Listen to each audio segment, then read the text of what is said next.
aumentou 18%, quase 20%.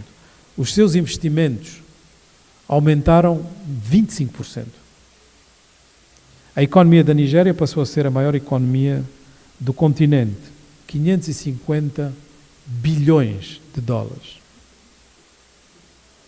550 bilhões de dólares. O conjunto da África, neste momento, na sua produção combinada de produto interno bruto, teria assento no G7.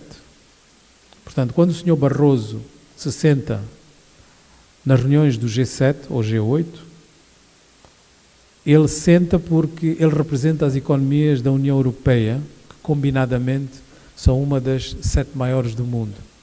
Se houvesse justiça neste mundo, a senhora Zuma sentava-se ao lado.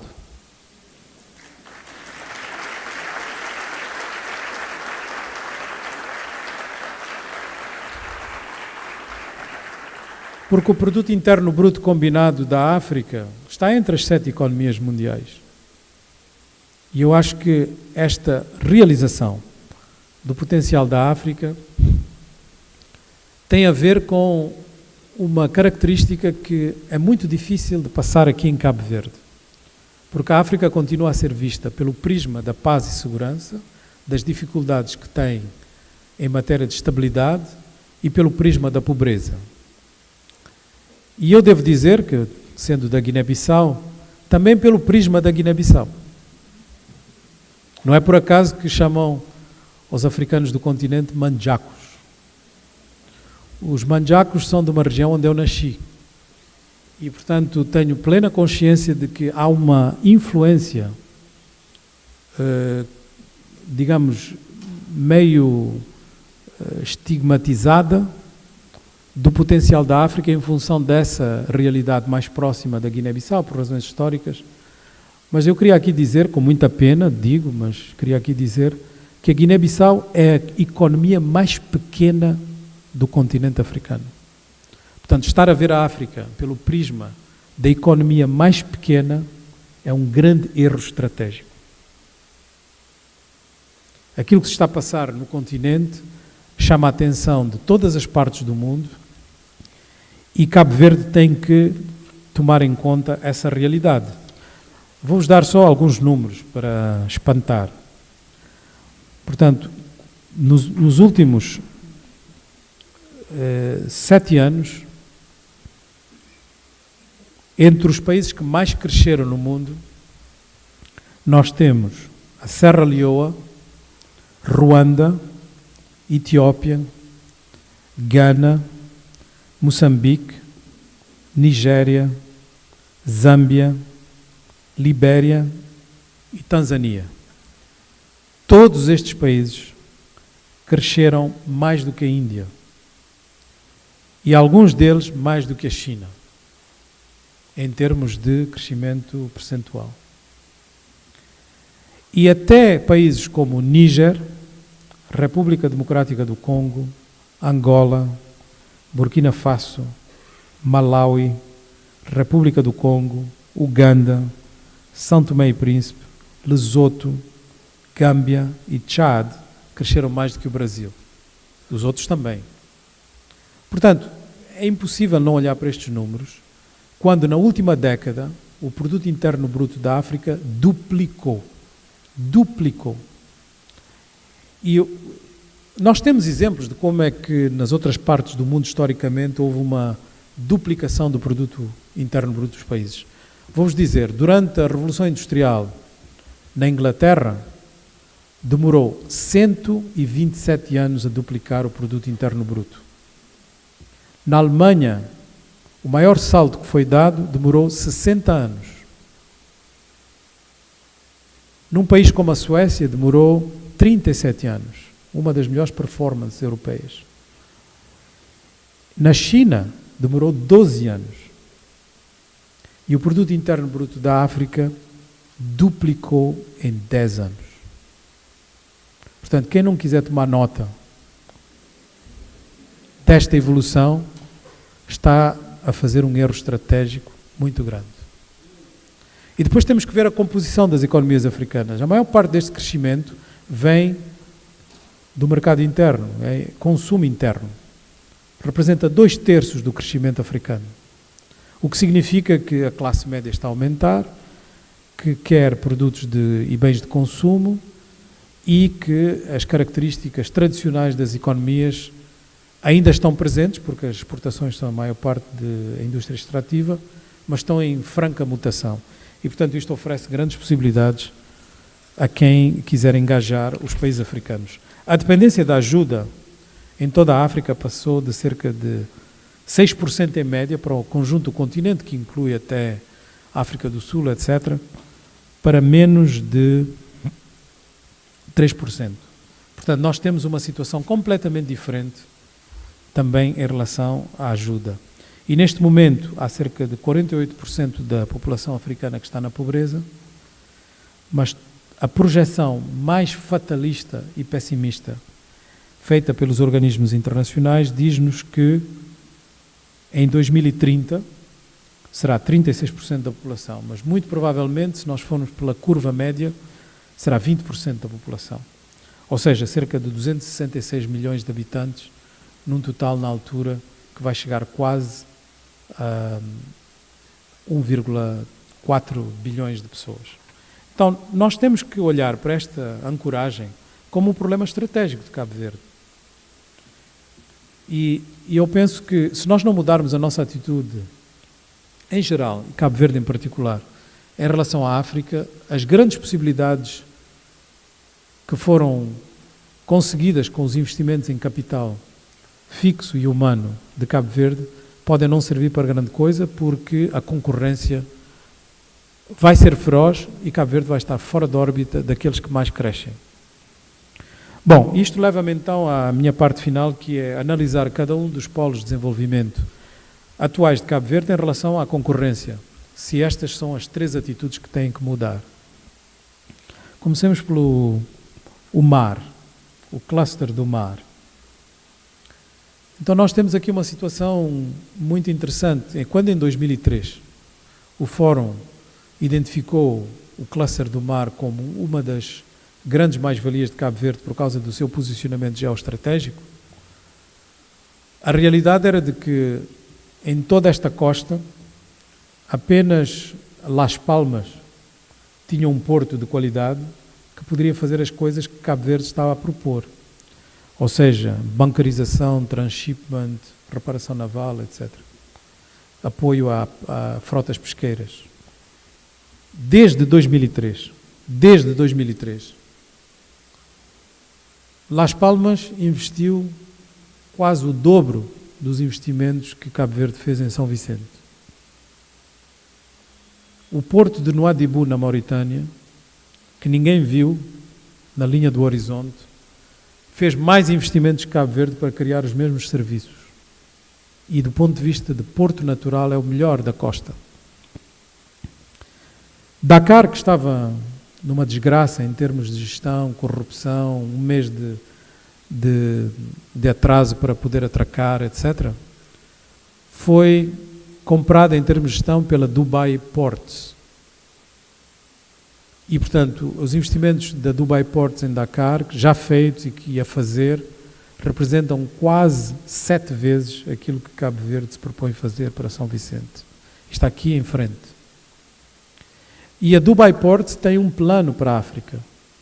Foi ela que investiu na transformação completa do porto de Tanger, Marrocos, que está a investir no porto de Lomé, já conseguiu adquirir os direitos de exploração dos portos de Djibouti e de Dar es Salaam e tem a ambição de fazer um anel à volta da África para poder permitir que esse anel ofereça às companhias que operam em todo o Atlântico e Índico à volta do continente bancarização, transshipment, reparação naval e assistência portuária.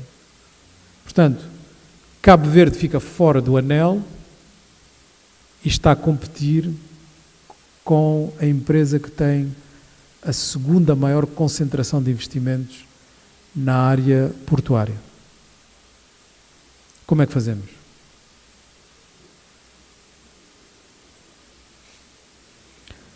Depois passamos para o hub aéreo. Em relação ao hub aéreo, a situação é a seguinte. Quando em 2003 se fez esta discussão, eu lembro-me de ter dito que a relação de Cabo Verde era com uma companhia aérea, a South African Airways, e não com o país África do Sul. E que por causa dos avanços tecnológicos, a South African Airways não ia precisar do sal, e depois o resto a gente já sabe o que aconteceu. Foram muito ingratos, mas neste mundo a ingratidão não interessa. Bom, havia duas possibilidades. Uma possibilidade era transformar o sal numa plataforma para fazer um modelo de negócios que incluísse o conjunto da África Ocidental. Uma companhia aérea que podia ter sido criada com créditos do Banco de Desenvolvimento do Brasil, BNDES, que poderia subsidiar a compra de aviões Embraer, e com apenas 5 aviões é possível fazer a rotação 2 vezes por dia com todas as capitais da África Ocidental a partir do sal, que seria também transformado num grande shopping. Estamos a falar de quê? Estamos a falar de um exemplo que existe, que é o de Dubai, mas deste lado, o mini Dubai. Esse mini Dubai era perfeitamente factível porque ninguém tinha investido no tráfego intra-africano. E, em vez disso, o que aconteceu foi que a TACV fez algumas tentativas de conexões com capitais africanas, como se o problema fosse, do ponto de vista do modelo de negócios, trazer passageiros de algumas capitais africanas para fazer o transbordo para a Europa ou para outros destinos. Isso não interessa. O problema era intra-africano. Bom, depois de 2003, isto não foi feito, claro. Depois de 2013, o que é que aconteceu? Uma companhia nasceu de raiz, do nada, tem apenas 5 anos de existência, 4 anos a operar, se chama A-Sky, criada pela Ecobank e Ethiopian Airlines, e que neste momento faz conexões intra-africanas na África Ocidental e um pouco da África Central já, com 28 destinos. Companhia altamente rentável, baseada num aeroporto de terceira, de porcaria, em Lomé. Mas aí está, oportunidade perdida. E a tal história do BNDES foi aproveitada pela Kenya Airways, que foi ao Brasil e conseguiu a compra de 6 aviões Embraer com crédito do Banco de Desenvolvimento do Brasil. Mas o que o Quênia tem que Cabo Verde não tem?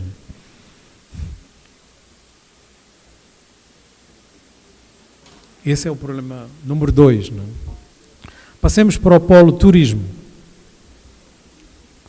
No polo turismo nós temos a situação em que o turismo, quer dizer, para ser mais valorizado em termos de contribuição para a economia, vai precisar de alta qualificação, e essa qualificação tem competidores naturais na sub-região, que são, por exemplo, as Ilhas Canárias. Se Cabo Verde não se lançar rapidamente numa oferta turística mais valorizada, e as estratégias existem, mas também na conexão com outros destinos turísticos, e estou a pensar particularmente no Marrocos e no Senegal, muitas dessas potencialidades vão ser muito isoladas e fragmentadas em relação a dinâmicas turísticas que estão a acontecer no continente, onde o turismo cresce cerca de 5% por ano, e portanto é preciso, de novo, olhar a questão da ancoragem e ligar-se àqueles que mais crescem. Passemos rapidamente pela indústria. Muita gente diz, mas a Cabo Verde não pode fazer indústria. Eu vou dar apenas um exemplo de uma ideia que me tem aqui fustigado a cabeça. A África, neste momento, tem um consumo de medicamentos que é absolutamente extraordinário. Estamos a falar de um mercado de cerca de 12 bilhões de dólares, 80% importados e 60% são genéricos, portanto, relativamente fáceis de fazer. O principal problema é de que não existe uma agência reguladora africana para os medicamentos. Cada país tenta fazer a sua e fica muito fragmentado. É preciso um país que seja o campeão, juntamente com a OMS, que não é difícil, e com outros organismos africanos, de criar uma agência reguladora africana de medicamentos. Cabo Verde tem as condições para apostar numa possibilidade como esta e, a partir dela, criar o núcleo de uma produção farmacêutica que estaria perfeitamente adaptada às condições de Cabo Verde, desde que toda a cadeia de valor fosse estudada, desde as formas como a formação é orientada para determinadas respostas, etc. E quando me dizem que isto é difícil, eu vou dar um exemplo, que é também do Marrocos. Marrocos decidiu apostar na indústria aeronáutica. E toda a gente se riu. Aeronáutica. Pois bem, 5 anos depois, há 5.000 empregos na indústria aeronáutica no Marrocos. E há uma fábrica de montagem da Bombardier. Mas eles tiveram que estudar toda a cadeia de valor e investiram com todo o carinho nos diferentes elementos que poderiam constituir obstáculos, e a velocidade de decisão permitiu que esses empregos fossem criados. Este é apenas um exemplo para a indústria. Finalmente, praça financeira. A praça financeira intra-africana. Os 2 países que têm mais penetração intra-africana nos bancos, seguidos de perto por um terceiro, são Marrocos, não, na ordem, África do Sul, Marrocos e o terceiro, Nigéria. São bancos que têm grande capacidade de inovação, nomeadamente na área dos seguros, que é uma área não explorada em África. E quando se vai ver a composição de capital desses bancos, dos mais ativos, bom, os do Marrocos têm dinheiro do Golfo e dinheiro do Santander, que é espanhol, que só por acaso também é um dos 2 parceiros mais importantes comerciais de Cabo Verde e é vizinho de Cabo Verde na Macaronésia. E a África do Sul tem capital chinês. E normalmente a composição dos bancos nigerianos é um pouco mais diversificada, mas também tem uma grande presença de capital chinês. Se Cabo Verde quiser ser uma praça financeira, tem que jogar nesta liga. É esta a liga da praça financeira. Tem que atrair estes bancos e tem que demonstrar qual é a mais-valia que esses bancos podem tirar da situação cabo-verdiana em todos os pontos de vista. Cabo Verde não vai ser uma praça financeira como bancos portugueses.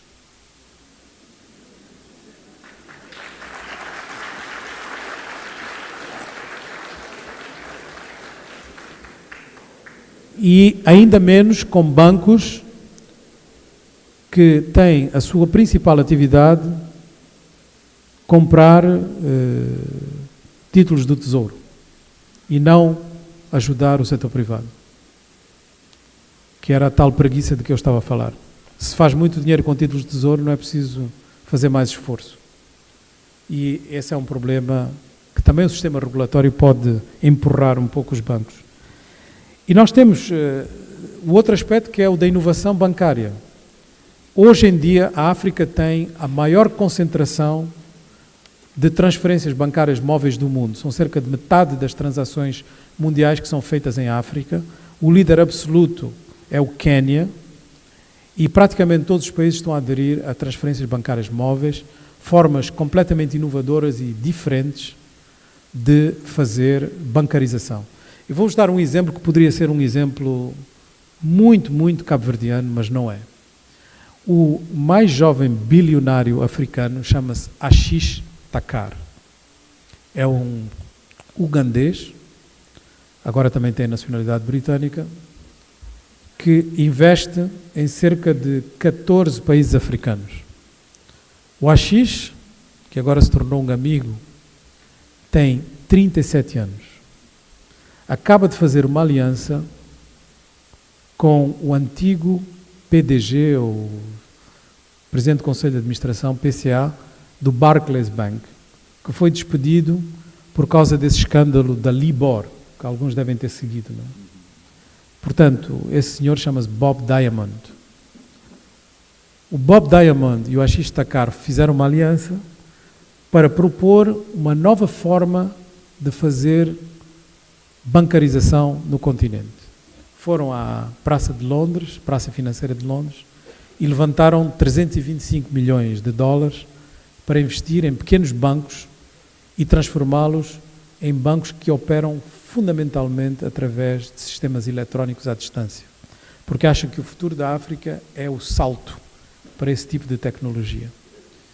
Foram tão bem sucedidos, já têm participação em 3 bancos, que agora voltaram à Praça de Londres esta semana para levantar mais 400 milhões de dólares. Portanto, este jovem de 37 anos está a conseguir levantar 725 milhões de dólares para investir no setor bancário. E eu diria, ele foi convidado a Cabo Verde?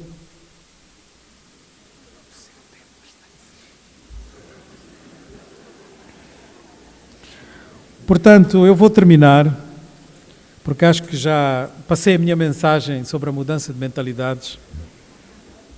Como dizia Amílcar Cabral, pensar para melhor agir e agir para melhor pensar. Obrigado. Tem um livro que publica?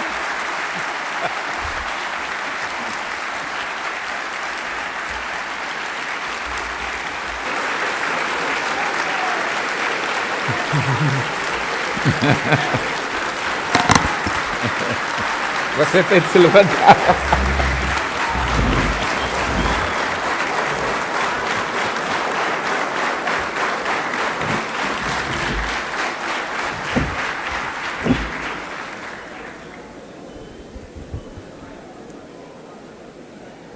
Bom, a comunicação do Dr. Carlos Lopes foi extremamente interessante, rica e inspiradora, por isso não tive a coragem de o interromper. E estamos a terminar o tempo que foi decidido para este painel. Dr. Carlos Lopes começou por dizer-nos que ia falar claro. E falou claro. Há um célebre professor do Colégio de França que, nas suas aulas, chamava atenção para a necessidade de ter a coragem de dizer a verdade. Ora, falou claro, disse verdades, e há o lado interessante, convidou-nos a pensar sério e a pensar de forma criativa e de acordo com o momento atual. Na verdade, mudar é sempre incômodo. Eu acredito que vamos sair daqui todos angustiados e com uma certeza, vamos ter que mudar. Vamos ter que mudar muita coisa e mudar sobretudo de paradigma. Eu vou me referir a duas rapidamente às questões que entendo ser as mais interpelativas, as mais interpelantes, que nos chama a refletir. Algumas já foram abordadas aqui e talvez não tenhamos tido a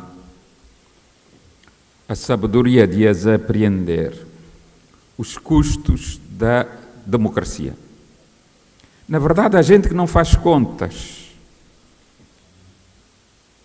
faz propostas, exigências, mas não faz contas. Ora, é fundamental fazer contas, saber quanto cada coisa custa e se temos os recursos para suportar esses custos e essas despesas. Uma delas extremamente interessante, que é os riscos da macrocefalia institucional.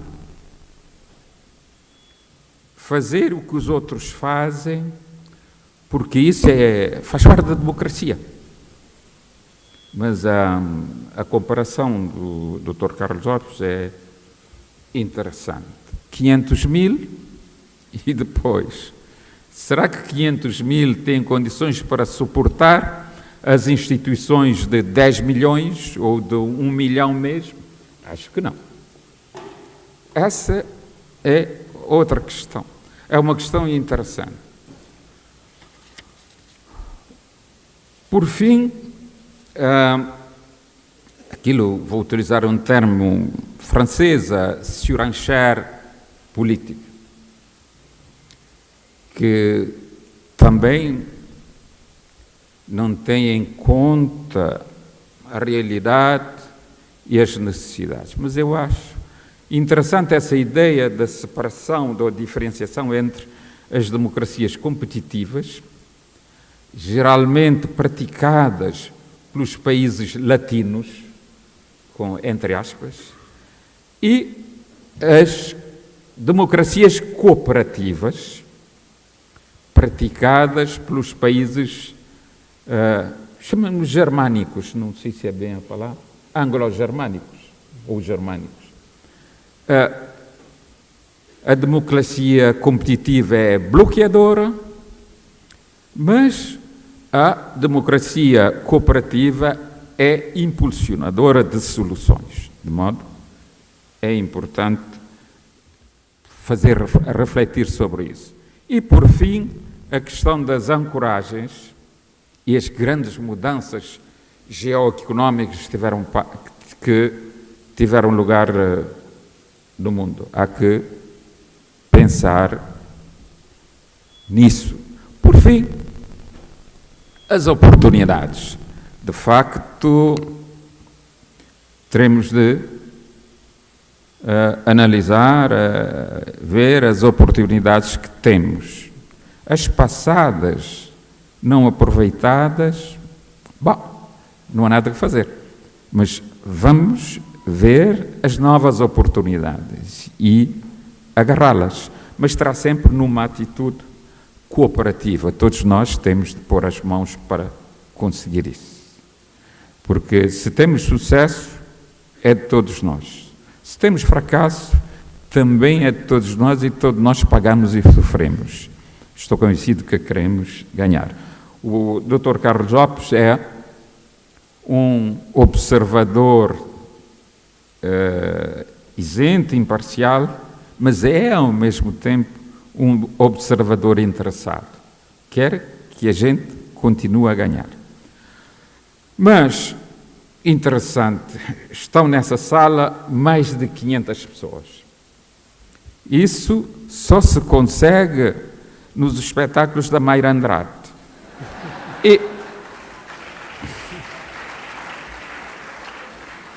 E viemos em grande número para essa comunicação do Dr. Carlos Lopes. Mas, enfim,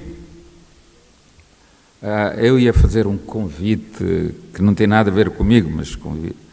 O Dr. Carlos Lopes deve voltar para fazer uma palestra na UNICV, onde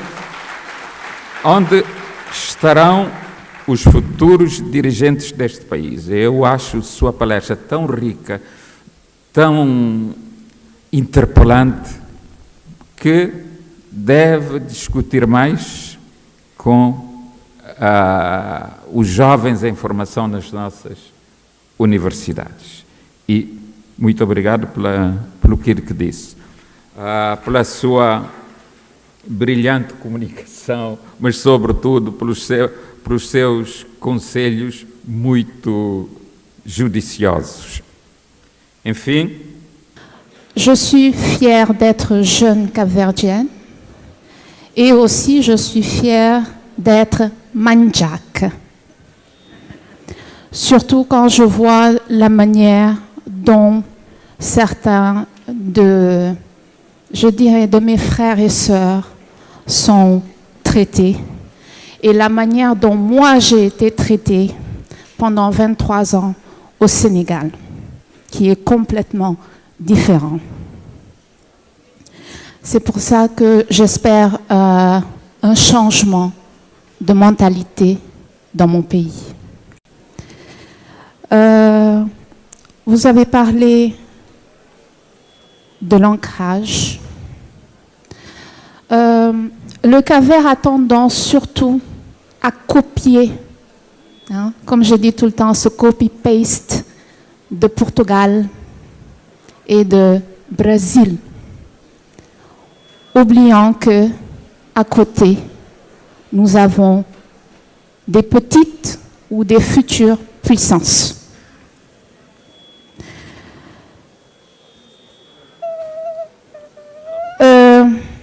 Abraham Lincoln disait que peu critiquer qui prétend aider.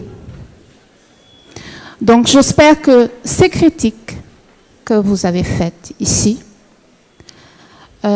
seront analysées et que les conséquences seront meilleures pour mon pays, le Cap-Vert, dans le changement des mentalités. Nous devons tirer la pauvreté qui se trouve dans nos cerveaux.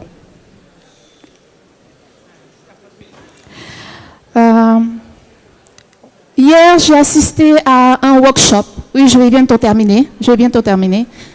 Hier, j'ai assisté à un workshop sur l'emploi.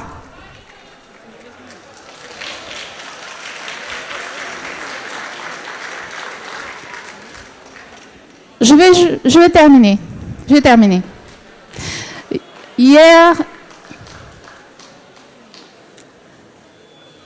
Hier, comme je disais, j'ai participé à un workshop sur l'emploi ici au Cap-Vert. Et nous avons un économiste, Dr. Avelino Bonifacio. À la fin, il a posé la question, pourquoi traiter la question du travail loin de la question de l'économie? Pourquoi regrouper la question du travail avec la solidarité? Merci. Sr. Presidente, não vou dirigir umas palavras, vou colocar umas questões, porque é preciso situar Cabo Verde no contexto dos outros países. Veja, só vou dar 2 exemplos nos 3 minutos. Primeiro exemplo é relativamente à questão do mar e dos portos. Fui a Canárias, fui visitar o Porto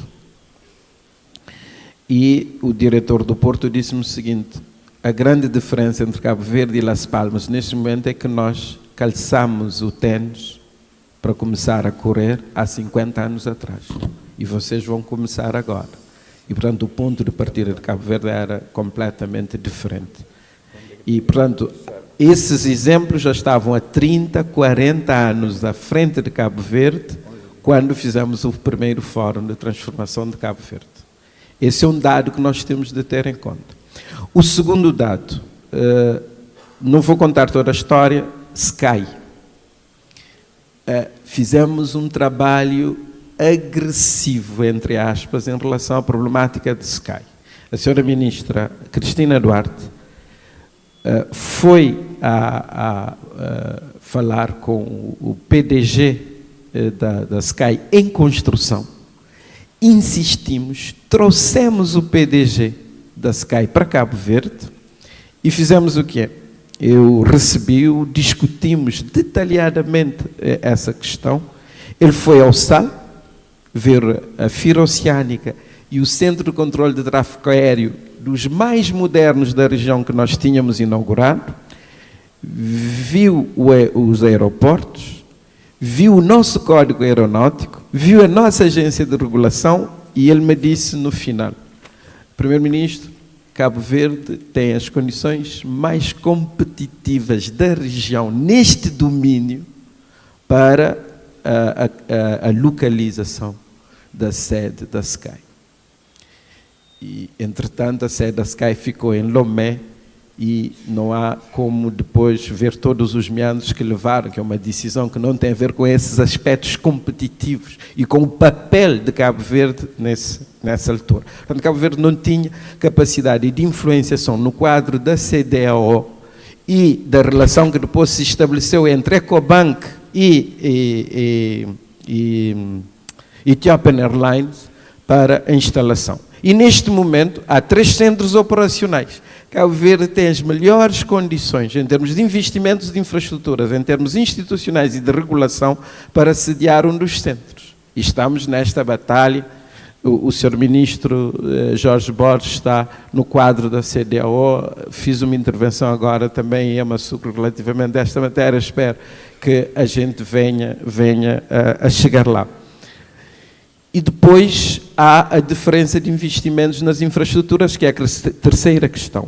Nós temos os investimentos que fizemos nas infraestruturas e deve estar a ouvir todos os dias os debates que já estamos a 98% da dívida do nosso PIB.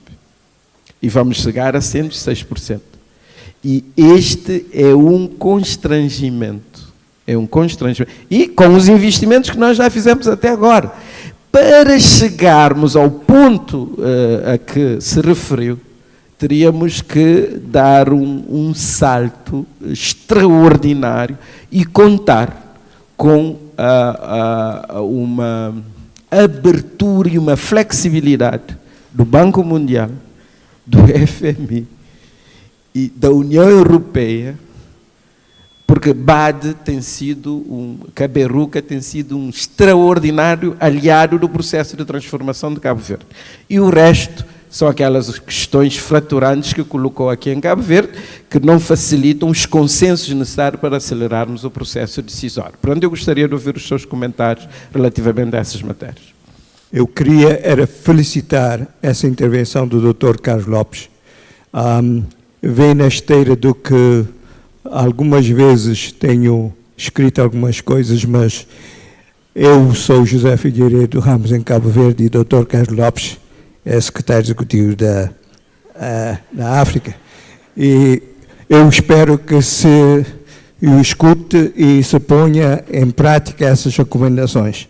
Naturalmente, a lentidão de decisão tem sido o calcanhar daqueles de Cabo Verde. Em 1984 havia uma tentativa de estabelecer um acordo entre Cabo Verde e Brasil para exportação para a África, através do Porto de São Vicente. Não foi avante, fez muita propaganda. Senegal fez isso com a Argentina, calado. Nós temos essa dificuldade de pensar que estamos sozinhos no mundo e muitas vezes fazemos alaridos e outros tomam avanço da nossa situação. Eu queria só pôr-lhe uma questão que está na sua área, mas que não foi mencionado no seu discurso.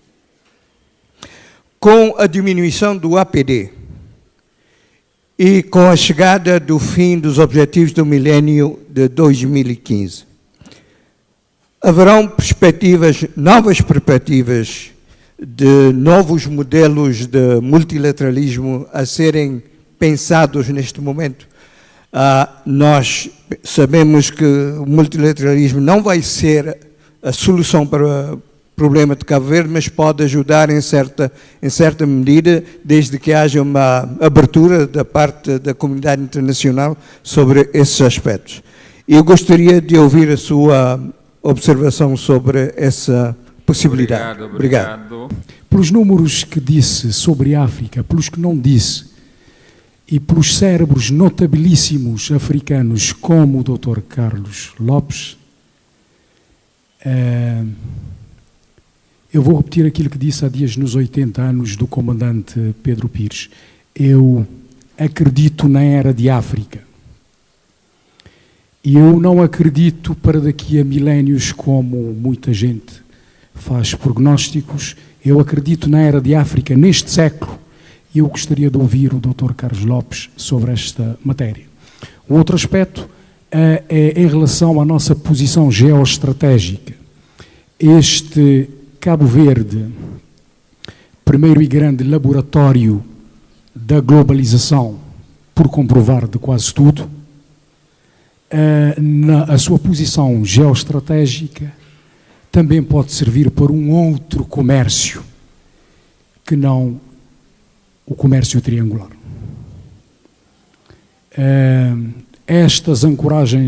Sobre estas ancoragens, eu penso que seria importante continuarmos a debruçar sobre esta possível e necessária ancoragem. E para terminar, subscrevo a ideia de falarmos um pouco mais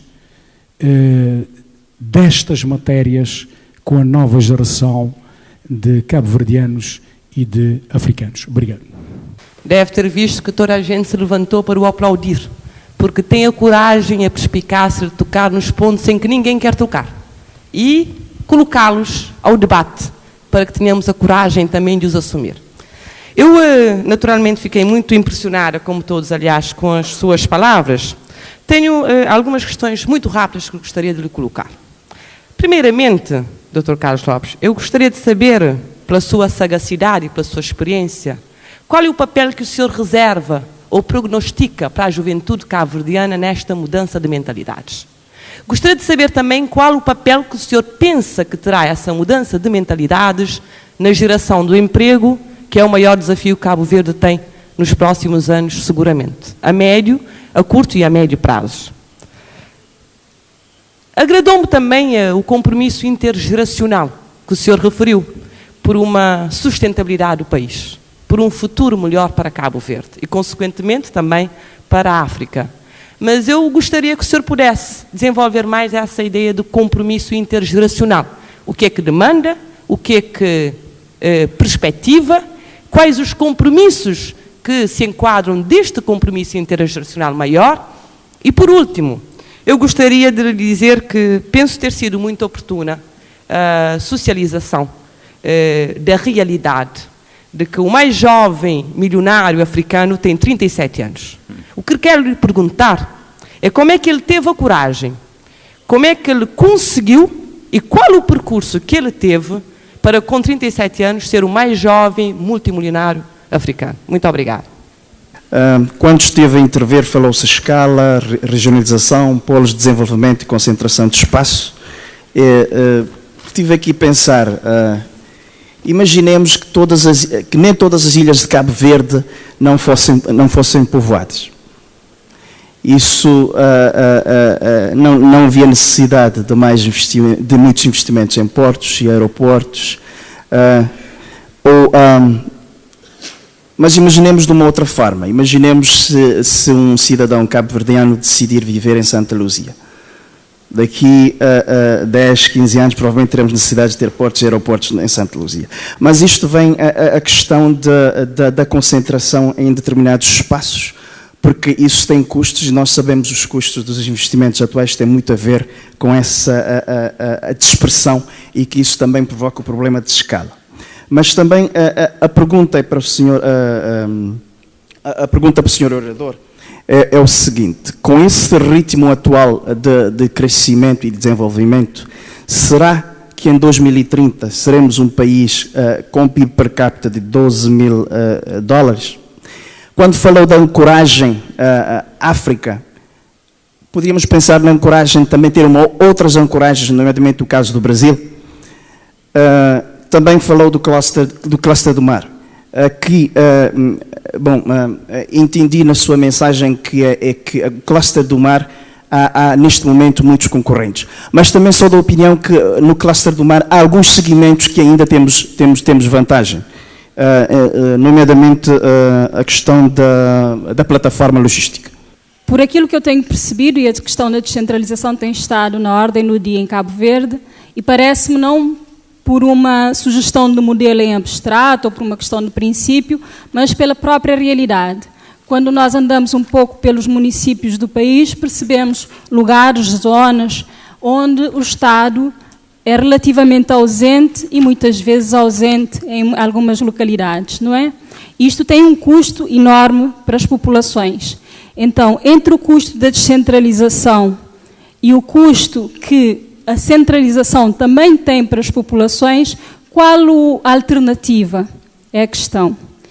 Relativamente também à questão da universidade, que deixou aqui a sugestão o Dr. Pedro Pires, eu faria uma contra-sugestão, ou então juntaria-me à sugestão do Dr. Pedro Pires, para que não fosse só para a universidade, para a UNICV, que fosse realmente uma palestra, julgo que tem muito a dizer aos jovens, a nós todos cabo-verdianos e aos jovens universitários, talvez em particular. Existem algumas universidades já, eu agora tomaria a liberdade de fazer a contraproposta que fizesse uma palestra aos jovens universitários aqui de todas as universidades, num espaço como este, para todos os jovens universitários de Cabo Verde.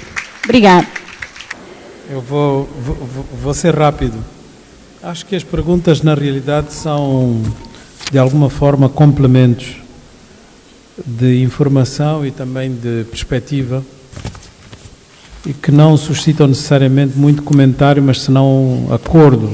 Por exemplo, a questão do comércio, a questão de dar mais atenção ao impacto da ajuda pública ao desenvolvimento num país com alguma dependência sobre a ajuda pública ao desenvolvimento, a passagem para a classificação de país de rendimento médio, as suas implicações são conhecidas, mas também tem muitas oportunidades. Hoje em dia, a maior parte dos países africanos que são menos avançados querem ser países de rendimento médio, ao contrário do que era o caso antes, onde toda a gente queria permanecer no estatuto. Agora há um nível de ambição superior e, portanto, Cabo Verde sai disparado à frente e tem que tomar partido dessa vantagem em relação aos outros. Também a questão relativamente a como é que Cabo Verde eventualmente chega aos $12.000 per capita. Eu acho que Cabo Verde tem todas as chances de chegar lá, e se nós virmos alguns exemplos bem-sucedidos, como é o caso, por exemplo, das Maurícias, e com uma situação de recursos muito parecida com Cabo Verde, ou seja, quase não existência de recursos.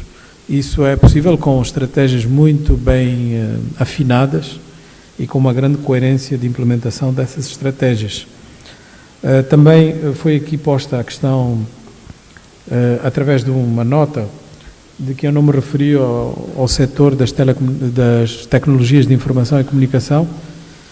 Eu filo de uma forma indireta quando falei das transferências bancárias móveis, quando eu falei da necessidade da regulação de medicamentos, todas essas áreas, quando eu falei da modernização administrativa, todas essas áreas fazem com que Cabo Verde se possa posicionar em relação aos grandes movimentos, e penso que tem condições para isso e pode seguramente ser parte também da sua estratégia em relação à juventude, porque a juventude tem muito mais apetência para as novas tecnologias, e essa é uma área de grande valor agregado que ainda está disponível para os países como os africanos, que chegam retardatários em relação às indústrias, mas que podem dar o salto mais rapidamente em relação às tecnologias de informação e comunicação. A mudança de mentalidades nos jovens é muito importante. A questão de geração de emprego, que aqui foi mencionada pela Janira. Na realidade, o debate sobre transformação estrutural em África neste momento é um debate que é concentrado sobre onde se deve fazer a mudança de baixo valor agregado ou baixa produtividade para alto valor agregado, alta produtividade. Na maior parte dos países africanos tem acontecido numa migração direta da produção do setor primário, a agricultura, nomeadamente, para os serviços, mas serviços com grande informalidade e grande precariedade. E nós, na Comissão Económica para a África, defendemos de que a indústria tem um papel muito importante, porque as indústrias de baixo valor agregado, que são aquelas que estão a emigrar fora da China, podem vir para a África, porque, do ponto de vista das condições sociais nesses países, já não é muito sustentável eles terem essa indústria, mas do ponto de vista de países como Cabo Verde e outros, ainda é muito interessante, porque cria muito emprego. E existe um acordo aliás, existe uma concessão americana para a importação de produtos manufaturados da África, a AGOA, que Cabo Verde não utilizou para nada e que oferece grandes oportunidades para que eventuais indústrias se instalem aqui. E basta seguir os noticiários para ver, por exemplo, hoje existem grandes manifestações no Vietnã, contra empresas chinesas instaladas no Vietnã. A desculpa imediata é de que há uma exploração de petróleo numa zona disputada nas ilhas Spratly. Mas a verdadeira razão, porque isto não se passa só no Vietnã, está-se a passar numa série de outros países à volta da China, é de que existe um descontentamento em relação à estrutura de produção dessas fábricas que são de propriedade chinesa nessa zona da Ásia. E segundo o estudo do antigo chefe economista do Banco Mundial, que agora voltou para o seu país de origem, ele é chinês, chama-se Justin Lin, cerca de 10% dessa produção industrial de baixo valor acrescentado pode emigrar para a África. E já está a acontecer na Etiópia e na Nigéria, mas pode acontecer para uma série de outros países. Neste momento, a Etiópia e a Nigéria, porque são os dois primeiros países em termos de peso demográfico no continente. Mas, seguramente, Cabo Verde pode se posicionar para algumas destas indústrias e são essas que vão criar grande emprego, não é? Porque são de alta intensidade. O seu tempo está-se a esgotar. Não, e o último ponto em relação à questão que foi levantada aqui pelo Sr. Primeiro-Ministro, eu queria só comentar de que, exatamente, se formos a ver porque que a ACI, como exemplo, não é? Porque é um exemplo ilustrativo, porque que a ACI, finalmente, depois de todas essas vantagens competitivas de Cabo Verde, não vem para Cabo Verde, é pelas mesmas razões que muitos dos outros investimentos que Cabo Verde fez podem perder a possibilidade de atrair o investimento. É a questão da ancoragem. Porque Cabo Verde tem uma relação com o resto da África Ocidental que é aquela que nós conhecemos, não é? Com 1% do comércio em relação ao resto do continente. Enquanto que no Togo, onde eles foram instalar, eu não tenho o número na cabeça, mas deve ser provavelmente 8% do comércio é com outros países africanos. Portanto, é essa a diferença. Pode haver todo o investimento de qualidade que tem feito Cabo Verde, mas agora, neste momento, não estou a dizer no passado, mas neste momento, para poder potenciar esse investimento, é preciso mudar a ancoragem. Obrigado. Terminamos e o Dr. Carlos Lopes terá que sair e tem outros encontros. De toda maneira, gostaria de apresentar-lhe os meus agradecimentos e também as minhas felicitações pela sua brilhante comunicação. Obrigado.